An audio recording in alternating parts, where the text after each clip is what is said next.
Well, it's beautiful sunshine right now. There's a heck of a wind here. Oh, beautiful conditions at the moment. We don't want to be in that rough water. Cambridge are sinking. We were both racing on the same river on the same day at the same time, and obviously the conditions for both of us were exactly the same. When the rough conditions started, our cox became very calm. She knew what she was doing, we knew what we were doing, and we handled those conditions a lot better than Cambridge. I can't see how this Cambridge boat is going to make the finish line. I remember the first wave hitting, and it happens a lot in practice that in bow seat a wave sort of comes over my shoulders usually. And I always say, if that's as cold as you're going to get, it probably won't happen again. And then it kept happening. It wasn't a conscious decision to do something heroic. The act of finishing the race wasn't ever a question. In a way, their cox made the right choice to try to do something different, trying to do a different attack and see if that makes a difference. I can see why they did it, and sure, there's maybe a little bit more of the publicity was on Cambridge, but doesn't take away the win that Oxford got. As the Oxford women celebrate, their male counterparts take their boats down to the water. Here is the Cambridge crew, and they have returning blues amongst them. The cox Ian Middleton, he's in charge for the third year in a row. Going into last year's race, I had the previous 2 losses to motivate me, and so for me it's potentially the final time to put right what had gone wrong the last 2 years. Today the conditions are totally decisive. We saw it in the women's race. In the second half of the course, all bets are off. The conditions were extremely harsh, and I think we weren't sort of the most polished crew. Going around Hammersmith, which is halfway through the course, in the video you can see waves of water just pouring into the boat, and I think it was that section there in the middle of the race where we sort of where Cambridge got ahead and really just stayed at that point. When we broke them and moved away to clear water, I felt confident at that point that we were just going to continue to walk away.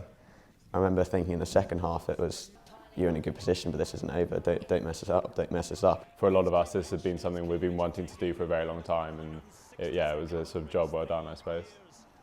The celebrations were huge, and they went on for several weeks, certainly for me anyway, and I'm pretty sure it was similar for the other guys. That's the past. What happened last year happened last year, and certainly Cambridge, isn't going to be resting on their laurels. Every year is a new one, and you have to approach it like that, like it's your first time doing it. We know we can't have a decent year and come in second thinking that we'll move on the next year. That second is last. So that's the great thing about it, and that's the horrible thing about the boat race as well. On the bus on the way back from the finish line, I was talking to all the other guys, and we were both like, well, I'm just going to come back and do it again and make the result a different one. So yeah, I guess it's about picking yourself up, moving on, learning from it, and then changing the story. They say 6 or 7 months, but really it's the year. You finish the race, you keep training. It's not like we're just then doing 5 months of nothing and then go back in. And so, no, this campaign has been going pretty much since March 27th. When the race is finished, we go through a very comprehensive reviewing process of all the things that we do. And then from that, we're looking to develop the new projects or the new elements of the program. So that's really all the way through the summer.